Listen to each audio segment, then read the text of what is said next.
Welcome again. Johnny, every time we got to say it, man. We love it, right? The intro. That's right. It gets you fired up.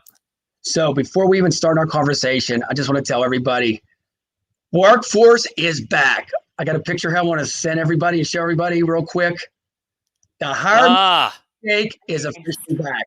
Last week, we're putting people back to work, masses here in light industrial. So I'm so happy for that. So that's outstanding. Yeah, it's knowing my voice, man. It's the time that you can actually connect with them, shake their hand or a fist pump, and get back to work. People interaction. There's a concept. There it is. It is a people business. Embrace, embrace, embrace. Well, we have a great topic today. Don't want to hesitate anymore. Live from Columbus, Ohio, we got Mo in the house from A+. Hey. Welcome, Mo. Mo, how are you doing today? I am doing well. I'm doing it. Yeah, we've got some exciting things going on here in Columbus, Ohio. Awesome. Well, it's a good city. We're proud of our city. Give us the 2-minute tour of what you're about and your company. Oh, our company. So we're actually a smaller certified women-owned business. So it's a mother and daughter team actually who started this. This is their third staffing company. So they came up here. They've been up here for 5 or 6 years getting this kind of thing off the ground. They bought kind of a struggling franchise and have kind of turned it around into their own business and rebranded it. And that's kind of where we are. So it's been really interesting part of the ride. They pulled on a really rock star account manager last year before the pandemic. And then they pulled me on after the pandemic, and we're just riding it out. It's very exciting. Awesome. What do you guys place? What do you specialize in? So we do a little bit of everything. We do hospitality, light industrial, some non-medical healthcare. We do some customer service, some admin and clerical. We do a little bit of everything, to be honest. But we were mostly hospitality pre-pandemic, which has been such part of the wild ride. So it was mostly hospitality before pandemic, and then pivoting and shifting because of the pandemic. Has really brought on some fantastic new clients we're so excited about, and just tremendous opportunity. We got jobs, it's incredible. And so, we're bringing in, awesome new employees just every day here, which is exciting. The resilience of staffing firms or companies in general never ceases to amaze me. They get hit with adversity and they've got to adapt, figure out how to survive, and you end up launching innovative new concepts, new lines of business that may not have ever reached the surface had the adversity not taken place, and it ends up benefiting everybody in the long run. So kudos to you guys. Right. That's right. I mean, beautiful things come out of constraint. We know that. So that's where the real creative problem solving comes in, and you just see like this whole, if you're open to it, the whole new avenue of exploration that can come out of constraint or a time of constraint, which is pretty amazing. You summed that up right. And hospitality, one more time, it's back. Exciting times are back. It's coming back every month. It's like a steamroll. It's going to get better, better, and better. And by December next year or this coming year, it's going to be exciting times. It is already, right, John? And it's exciting for everyone involved. It's good for us. It's good for the people. It's good for the businesses. I mean, it's going to be so great to get back to what we're all about. I mean, we are. By nature, we are social beings, and, having to be isolated, quarantined, call it what you will, for so long, people are just biting at the bit to get back out there. Granted, got to be still responsible. I get that. Don't want to, sugarcoat that at all. But, getting back into the life that we know how to live and that we enjoy living. And especially for our business. I mean, we are a people business. So it's really hard when you take that connection away a little bit. Exactly right. Now it's topic time. I always say this is like Kenny Rogers. After we discuss this topic, me and John, it's like, you got to know when to hold him and when to fold him, right? I mean, it's that gambler in us, right? With the counteroffer. Oh my gosh. I mean, it is. Well, counteroffers have been around forever. And we even when unemployment spikes, I mean, what people have to realize is that skilled talent is still in high demand in any kind of market. And as recruiters, a lot of our clients, that's what they want us to find. They want us to find someone who is doing the job they want to get done, but they're doing it somewhere else. And then how can we lure them to their company? What do they have to offer that the candidate's not getting with their current employer?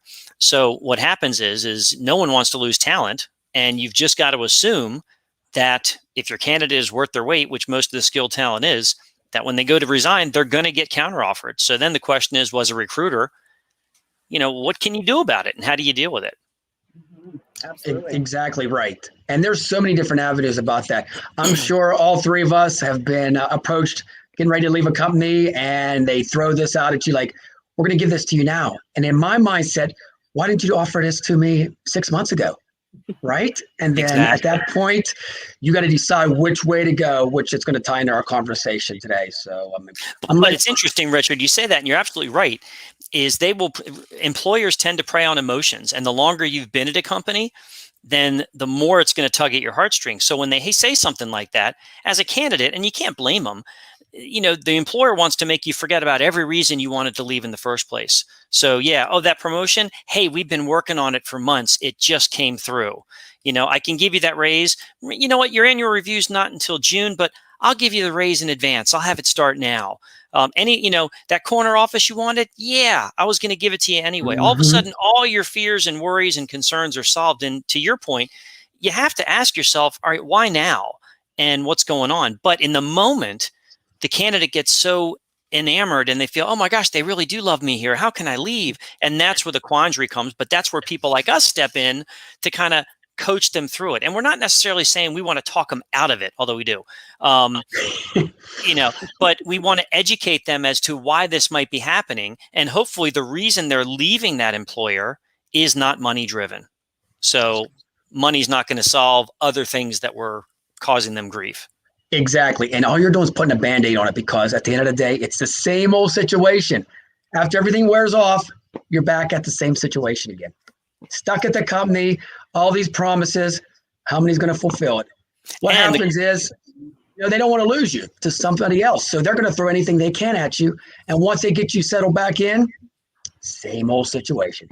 Exactly. So from an employer standpoint, we always coach clients, listen, take care of your talent and be proactive about it and be in tune with them, communicate, find out what they need, what they're getting, what they're not getting, and be proactive about that. So they never even want to think about leaving, because if you don't and you neglect them, that's where they tend to look at the market, and then it might be too late. So you want to, you counsel them as well. And then on the candidate side, again, if it's non-monetary, if you don't like your boss, if you don't like your corporate culture, I'm sorry, no amount of money in the world is going to fix that. And guess what? If you take that counteroffer, your employer knows you looked once. They assume you'll look again. So they're in their mind, they're planning for your exit at some point because they know you're going to leave. Exactly. And Mo, what's your take on all this? No, absolutely. You guys you're nailing it. I mean, this is the whole point. I mean, that's why, I love your branding so much as the job agent. You probably have people that work with you that want to only work with you and they feel very loyal to you. I mean, I think it comes down to those relationships and, building that, finding out what those candidate needs are. And it's never money. I mean, really money is such a small piece of the puzzle of what candidates really want out of their experience. So, and out of their, not only job experience, but also opportunity. What opportunity is there, not only with this company, but also with you? What is my opportunity when I come to work for Richard Rosner? What am I getting out of this relationship too? And, and building that trust with them, allowing them to be vulnerable with you and protecting, their talent in that way. They want to be able to put that in your hands, knowing that their career is safe in your hands. That's just like Allstate. Can I say that? You're in good hands with Allstate. You're in good hands with the staffing squad. Richard's pushing for sponsorship. Exactly. Oh, too funny, but you are so true about that. Just yesterday, real quick on a little story, somebody came to me and said, hey, I got a better offer with another company. I told them to go for it.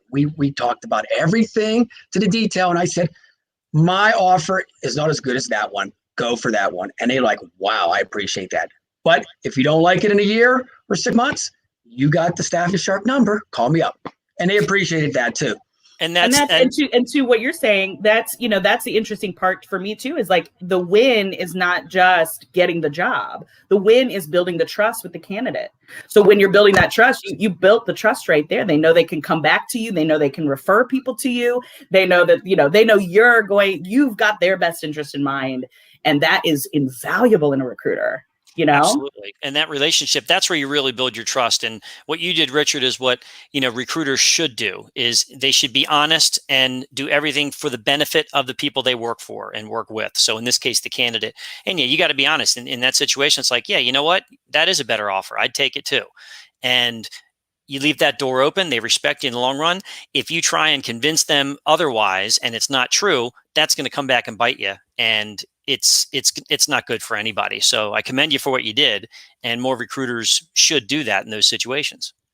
And we all have to remember, you're not. I'm sorry, you're not coming at them from a place of fear. You're coming at it from a place of what's best for them, and that's incredible. So yeah, there have been times in my career where I have told someone, you're making a huge mistake and here's why. Now, again, you got to back it up with facts, and you explain stuff, and where I would say, hey, look, what you're doing there is not as beneficial to your career as what this opportunity would be. And this is why. At the end of the day, you can do whatever you want to do. I'm not going to, you can't make someone do something, but you've got to educate them and say, all right, here's the facts. You decide. In my opinion, here's what an outside party is looking at and saying from your career, it's going to hurt you if you stay. It's going to help you if you leave. But at the end of the day, they're going to, they're people and they're going to do what they want to do. Exactly right. I just want to give a shout out to Steve Farrell here. This guy here is incredible. He'll be on one of our shows soon. And he has the same philosophy we all do, is about treat everybody with like they're part of your family. And that's what it's all about. I'm telling you, it's all about that. Yeah. And you got to look at it, you've got to look and say, I tell people, early in my career, before I got into recruiting, I took a counteroffer. I was, a young kid, not too long in the workforce. And I got recruited by another software firm. I was doing computer programming at the time. And I was enamored by this money they were throwing at me and the sign-on bonus and blah, blah, blah. And I really didn't want to leave. I liked my company, but it messes with your mind. So I was like, wow, well, you know what? Okay, yeah, I will take a look at it. And I knew the manager that was hiring. So I went ahead and I was like, great, this is wonderful. And then I went to my manager and I said, I've got this other offer. And before I knew it, they were counter-offering me. And I took it. And I was just like, and then what happened? Years later, I ended up leaving the company anyway. That's what people don't realize. And there's some information that I think you have, Richard, about statistics about what happens if someone takes a counteroffer. And the scary thing is, the other one. The scary thing is that half of the candidates that you work with as a recruiter that get counteroffers will take them. And that's a scary statistic. Yes, half of them are going to take them. So you've got to be ready for it. And it's not to say that you won't work with the people. Like, you've got to know whether or not they're a flight risk, if you will, whether or not they're going to fall susceptible to a counteroffer. And we're not saying you don't work with them in that situation. We're just saying you've got to know the lay of the land so that you can communicate with your client. You can communicate with your other recruiting colleagues that you're working with, and you can get a backup candidate ready to go, so that you're controlling that situation as opposed to crossing your fingers and saying, I hope they don't get a counteroffer. Exactly. And the limit surprises. And the grass isn't greener on the other side. I mean, experience for me. I would never been in staffing. Probably my second year, this cleaning company called me up, wanted me to be a regional manager making $20,000 more. So you know what I did? I took a day vacation. My dad said, take a day vacation and check it out. First day, I hated it.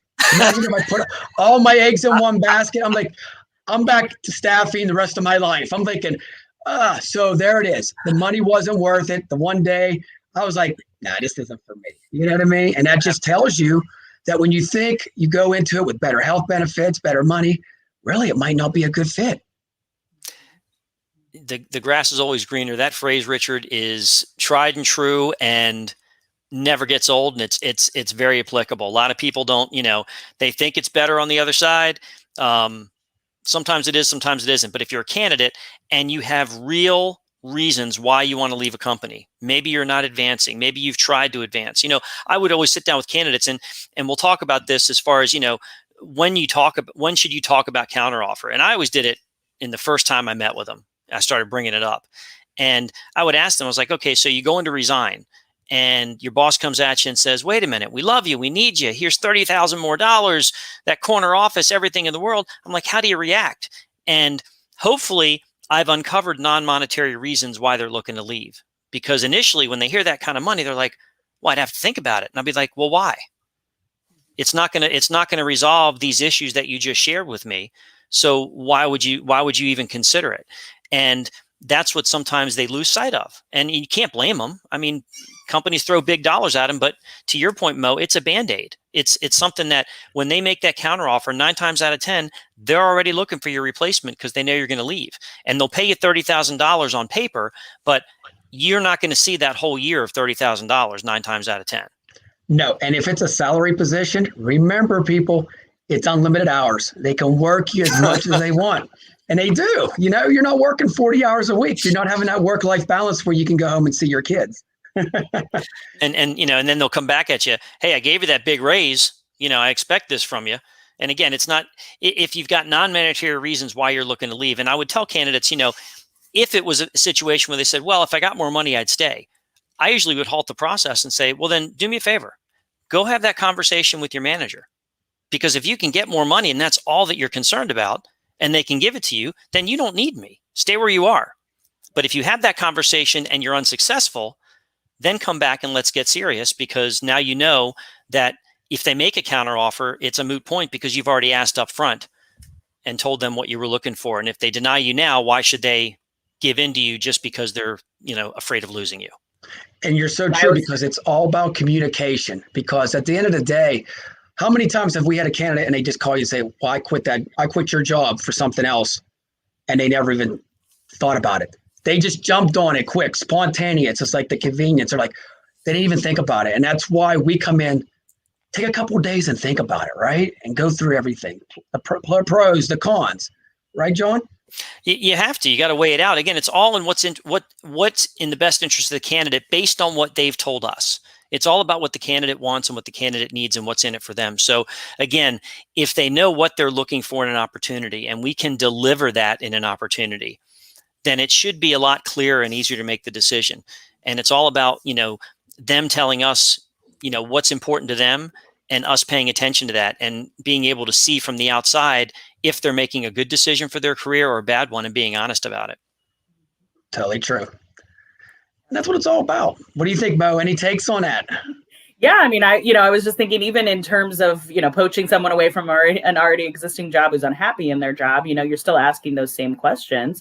And I always ask it, you know, in those interviews with a candidate who's working and unhappy in their current position, I'm always asking, well, if they came at you with, you know, $10,000 more today, then would you stay? And usually, you know, I would say nine out of 10 times is no. So then you got to, you know, that's when you start the digging and the you know, investigation of all the reasons and the things that they actually do want. And then those are things, even in that first conversation, those are things then later down the road, if they're unhappy in a current job, or, you know, in a job placement that maybe you put them on, you can kind of come back to those things and say, okay, well, it's not about the money. We know that, because even in that first conversation we had, it wasn't about money. You wanted these things. You wanted opportunity. You wanted growth and training and leadership development. You wanted these other pieces of the puzzle that make for a true job satisfaction, you know, and that's what you're really getting at. What will make you satisfied in this job, and how can we meet those needs? So, and you bring up great points, Mo, and it's worth saying also that, you know, go beyond the money. Ask your candidate, is there anything your current employer could do that would keep you there? You know, because again, to your point, it might not be money. It might be, well, I want to get the heck out of this department and join that team. Okay, well, if you could join that team and you'd stay, then try and join that team. You know, we're not saying, hey, get out of there. We're saying if you recognize that it's not the right fit for you, then let's help you make a move to a better environment and a better opportunity. But if there's certain things that could happen that would cause you to stay, yeah, you got to tell that candidate, well, go have that conversation. Now, many are afraid to have that conversation, but you at least have to say, hey, here's my advice. You got to go have that conversation, because you owe it to yourself and you owe it to your manager to let them know what's going on. And again, a lot of this, if you're a savvy manager and a good leader and you care about your people, then you really don't have to worry about losing your best people, because you're taking care of them and you're in tune with them and making sure that their needs are getting met.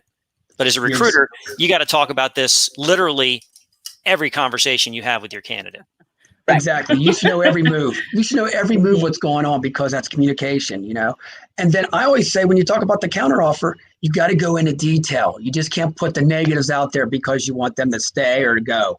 You got to break it down and listen. Am I right, John? They have to listen to what the candidate wants, It's not what we want. All we're doing is giving them the best advice that we know inside our heart.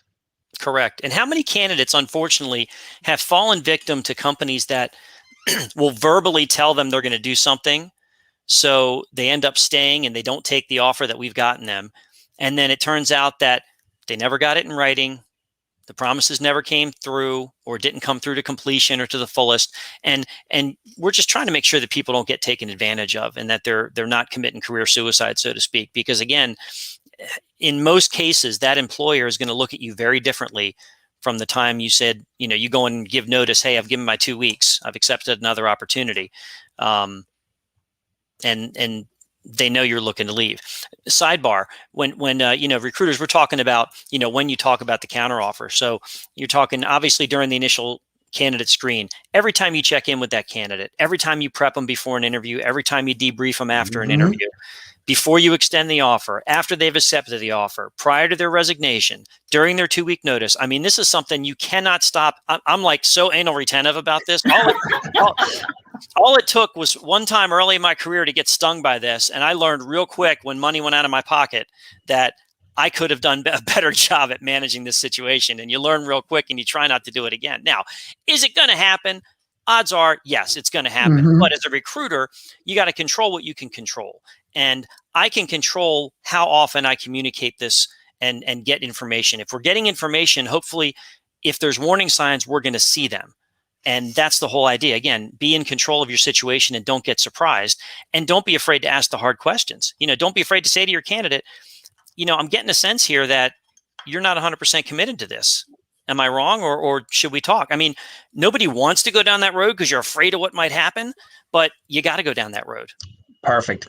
You summed it up, and you have to do it sooner than later. You can't wait till it's already done and they're out the door and you're trying to save the day. And I think a lot of companies try that too. You're already out the door. You got 1 foot out the door and you're like, come on back in. We want to love you. Doesn't work that way. And we've all had that. I mean, even in the staffing industry, I'm not going to lie. 3 different companies before I started my own, they dangled a carrot over me. They're like, hey, come here. And how funny is that? Because as recruiters, we counsel candidates about the dangers of counteroffers. And then you're in the staffing industry and your company makes you a counteroffer. You're like, wait a minute. We know about this. And that's when you have to think about it, have a beer and say, oh boy, what am I going to do? Which way is better, And again, it's all about, where you are in life at that point and, and what makes sense. And again, the thing you don't want to be doing is playing one against the other. And that, you don't want candidates to start doing that. Oh, let me get an offer from Richard's opportunity so that I can go back to Mo and tell her to get me more money on her opportunity. And that's where you really don't want to, you just don't want to play that game because no one wins in that situation. Exactly. And like we talked about before, the negotiating, you can only do so much. You can't keep going back and forth and asking for a million things. It's not going to work, Agreed. But this is a very, very real, this is never going to go away. And, we're talking, I talk about counteroffers from a perm perspective, but, the contract world, you got to worry about extensions. So if you're talking to a candidate that's on a contract, it's not so much that their employer is going to counteroffer them. It's more so the company they're working with now will want to extend them and make their contract longer. So again, why did they engage with you and why are they looking to get out of that contract in the first place? And is money the only item? So it's the same thing, whether it's contract or perm, in the sense that, okay, perm, it's a counteroffer for a full-time job. Contract, the counteroffer is the extension, and they keep you going on there. We fight that in healthcare all the time. Johnny, I got to tell you and commend you for that contract. It's not temp, it's contract. I love when you say that, right? I tell everybody, we're not a temp agency. We don't put people to work temporary. Contract. You're under a contract till it's gone.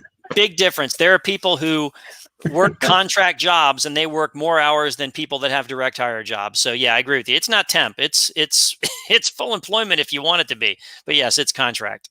Exactly right. And anything else, Mo, on your end? Come on. No, I was just thinking, I can't, part of my background in recruiting from, before I came to this company was in nurse recruiting, and, talk about a cutthroat environment where your candidates are consistently getting other offers, so it was so exhausting to really, be able to kind of bat these offers away all the time. But, the thing that I always came back to was, you want to work with me, don't you? Above any other recruiter, you want to work with Mo. And, building that brand and that loyalty and that, that repeat customer. It's about the repeat customer with contracts. And, and then, to your point, John, extensions, that's the win. So if you can extend somebody's contract and keep them working on your payroll, I mean, that's recruiting smarter, not harder, So. Totally. And you just nailed it, Mo, because the candidate's going to work with the recruiter. I don't care where the recruiter works, what company they work for, or if they work for themselves. It's all about that recruiter-candidate relationship. Yes. And I'm going to call Mo. I don't care where Mo works. I'm going to call Mo because Mo takes care of me. And you're right. As the recruiter, if I've got someone on a contract assignment, me, the recruiter, I am trying to extend that candidate because I want to repeat business. I want to extend the contract. So if you're trying to recruit that candidate, you just have to know that that's going on. You have to know that there's another recruiter out there that is trying to persuade that candidate to extend while you're trying to get them to leave for something they've told you that they want more than where they are right now. It's all about the communication, to your point, Richard, earlier, open communication, transparency, doing what's in the best interest of the candidate, and really listening to what they're saying. You summed it up. And that is so true. So many people don't do that, so repeat business over and over. Your candidates are right in your back door, every time. We always want to go for new stuff. Am I right? Everything new. You want a new car, you want a new candidate, you want a new client. What about the stuff you have right in front of you, right? Use it. Hey, it's not about that first placement. It's about how long they stay with me and how many more times I can put them to work. That's where the win all around comes from. Well, just the picture I showed you earlier, the hire me handshake, man. Five referrals already in a week and a half. Nice. You know what? And he's going to get some bonus money on that. But you know what? He's like, it's not about that. I care about you. And the communication, he's like, I need a day off to take my grandpa somewhere. Did it within 24 hours before he had to go. Perfect communications. Texting me, texting the HR. This is a perfect one. If I could clone him, I mean, they're all like that, but no, it's Happy Easter. I said, Happy Easter back. It's just, see, that's what it is. Send your candidates a happy birthday, Happy Easter. We talked about this before. You got to get personal with them. They're going to be with you forever. They're never going to trade you. All these recruiters can call them up and they'll tell you stories and laugh. It's like, I'm not leaving the Shark. I'm not leaving Mo, or not leaving, They'll be with you forever if you want them to be with you forever. Because if you want them to be with you I mean that both ways. Obviously, there's some candidates we don't want to be with us forever. But if you want them to be with you forever, you've got to care about them. And they have to feel that genuinely, that you care about them and that you understand them. That's where that two-way relationship goes. And to your point, Richard, if that's the case, if you take care of folks, how many candidates have we all represented where, unfortunately, for one reason or another, we weren't able to place them, but they still gave us tons of referrals because of how we treated them. It's all about treating everybody the same way, treating everybody with respect, and putting yourself in their shoes and advising them accordingly. As well, here's what I do. It's kind of like when you're talking to a doctor and they say, the doctor says, well, if it was my child, this is what I would do. And it's like, okay, that's a pretty heavy statement. All right, so I guess I will do it for my kid if you do it for your kid. That type of thing. Not to be cheesy, but you've got to be sensitive and put yourself in their shoes and do what's best for them. And the counteroffer is the same way. When you go into it, say, this is what I would do. This is what you can do on your own. But if it was me sitting in his shoes and this chair right here, this is what I would do. So you put yourself in that boat, and they're like, well, you're not just giving me advice, you're actually you're just like me right now, and you're saying what you would do. So it's a good win-win. And as a recruiter, everything always goes back, in my opinion, to that very first screening call or interview, whatever you want to call it. That's where you're getting your information that makes the candidate tick. And if you don't do a good job of getting the detailed, under the surface reasons why they're looking to leave and what they want in their career, then when they do accept a counteroffer for reasons that you didn't know and for things that you didn't see coming down the pike, then that's your fault as a recruiter. You can't blame the candidate because you didn't do a good enough job of understanding them. You weren't in it for the long haul. You were just trying to make a quick placement and get a quick fee. So, if you understand your candidate, again, and they've got quantifiable, identifiable reasons why they want to leave a company, and it's not monetary, then you shouldn't have a big issue with counteroffers. But if you don't have those conversations early on and throughout the relationship with the recruiter, that's where you get surprised because then you're backtracking. Well, wait a minute. Why are you going to take more money? Well, and that's where, you didn't have that conversation. You didn't build that rapport. Exactly. And then you always got to talk about healthcare benefits. You know how many times I've talked about this over and over? They get the big money and like, what's the healthcare benefits? Well, I really didn't get into that. So you better check into that because now we know health benefits. I mean, if you get 100% paid, I'll take a $20,000 pay Not cut. many of those left anymore. No, I don't think there is anymore. But that's a number one thing. You got to look at that and say, what am I paying every month out for healthcare from a company? Mm-hmm. And if they're getting quotes on contracts, well, is that gross earnings or net earnings? It's like, what are they quoting you? Are they quoting you gross pay or your net pay? What's the difference? Because that also misleads people. And when you break it down like that, they're like, wow, I never thought of that because we all go through that. Once you get another offer, all in your mind is, well, it's new, it's better money, and that's it. Everything else is blocked out. It's like all haze. And I even say that. It's like, I'm so hazed into mine now. I don't know what's going on. That's where we come in to break it down point by point by point. We got to shine the light. We do. Shine the light through the haze. and as recruiters, like it's our job. Again, we talk about how we prep them before interviews and we debrief them after interviews. The recruiter should counsel them on how to handle that meeting, that resignation notice when they're giving their notice. Like many times it'd be like, okay, have you ever written a resignation letter before? I will help you write it if you want. Here, it doesn't have to be a dissertation. That conversation with your manager does not have to be 4 hours long. And if you are serious about leaving the company, how you phrase that's important. I always used to tell candidates, I don't want you going in there saying, I've got another offer on the table. I want you to go in and say, I'm here to tell you I've accepted another opportunity and I'm giving my 2-week notice. So sidebar. Then if that company comes back with a counteroffer, in essence, what they're saying is, I don't care that you've accepted something. I don't care that you're excited to go move. And I'm going to be unethical and offer you money to stay and ask you to break that commitment. So how they phrase that resignation when they give notice, that sometimes can limit the amount of counter they're going to get from their employer as well. Totally agree. Johnny, any of these points here we want to, emphasize on? Yeah, we talked about this. It's very important as a recruiter. Again, from the minute you start representing that candidate and interviewing them or screening them for the first time to after they accept the offer and before they start your job in that 2-week notice period, you've got to be readdressing this and let them know up front. Say, hey, I'm going to be talking about this a lot because it happens and you should expect it. Sidebar, when it doesn't happen to them, they're really pissed off at their employer because they're like, well, why am I not good enough for a counteroffer? But you want to tell them, again, communicate. Hey, every time we talk, I'm going to be verifying some information, making sure that we're on board, making sure that the opportunity is what you want. And I'm also going to be talking about counteroffer because I want you to be ready for it and I don't want you to be stunned. So as a recruiter, kind of communicate what you're going to do and how often you're going to do it. That way they don't come back and say, why do you keep talking about this?